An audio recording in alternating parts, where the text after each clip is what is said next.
Toyota RAV4 has been completely redesigned for 2013, so we want to see how it stacks up to the competition. We've brought along the best-selling and top-rated Honda CR-V, as well as this, the Mazda CX-5. It's the newest member of the segment, and it's very impressive. Now, all three of these crossovers are similarly equipped and within about $1,000 of each other, so this is as close of a comparison as you're going to find.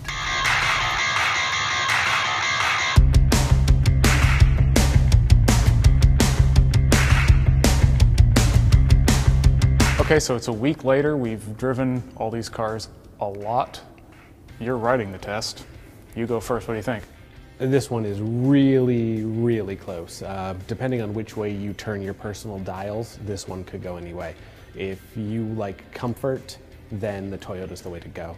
If you like something that sort of drives like a car, the Mazda is absolutely the way to go. If you value overall space and functionality and having huge bins and cup holders and just easy places to chuck stuff, then get the Honda.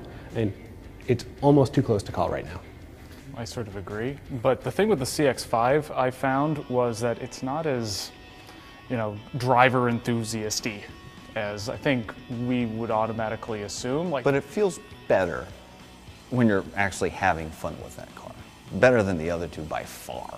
The Toyota's kind of soft and sloppy, and the Honda's just kind of busy. Needlessly.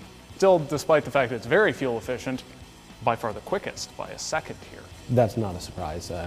It's got the best engine, it's got that new 2.5, it's got the best transmission, that 6-speed automatic is great. But we gotta talk about the Toyota. The Toyota has the same motor from last time around, that 4-cylinder, but it's got a new 6-speed automatic.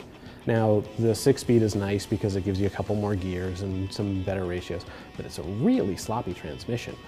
It gives you a manual shift mode, which doesn't totally work.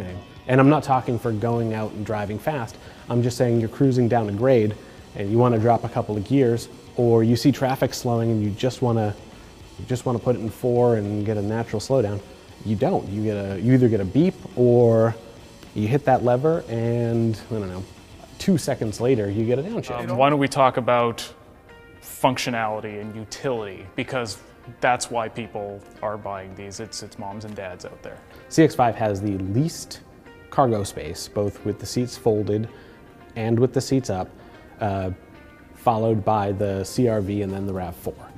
But to tell you the truth, it's a good amount of space. None of these cars are small, so when this one is the smallest, you still have something like 34, 35 cubic feet. The downside, a real downside, the cargo space is negligible, but the real downside to the CX-5 is that because it has the most ground clearance, it has the highest load floor. It's got this nice little thing where you can flip the seats from the way back, but it does have the highest loading floor, and it's the hardest one to lift into. The Toyota nails this. It's a nice low load floor. Toyota is also the only one in this comparison with a automatic power lift gate. One of the other things about the Toyota, and this doesn't affect any of us, but it certainly affects a lot of people out there, is child seat mounting. As the CX-5 and the CR-V are the easiest. They have really easy to access latch points, and the rear hooks are easiest. The Toyota sort of has them hidden in these little binnacles that you've got to pull the carpet around, and I can just see that getting torn off within the first week.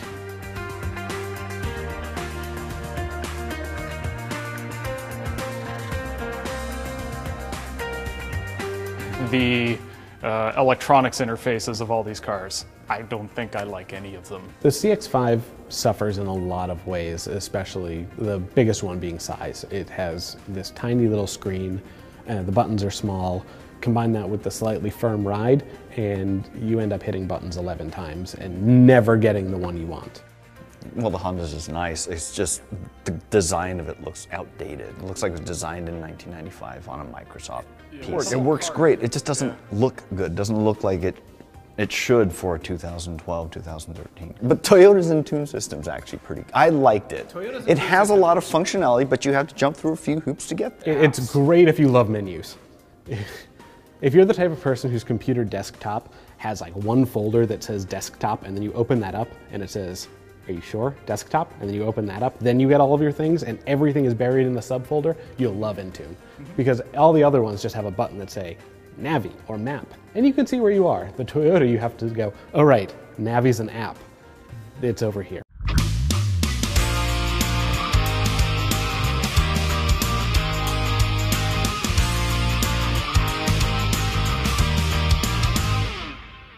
So I don't think we're going to come to a definitive conclusion today, and you still have an article to write, and the conclusion will probably in that. So people should read that, right? And they should go to Edmunds.com to do it.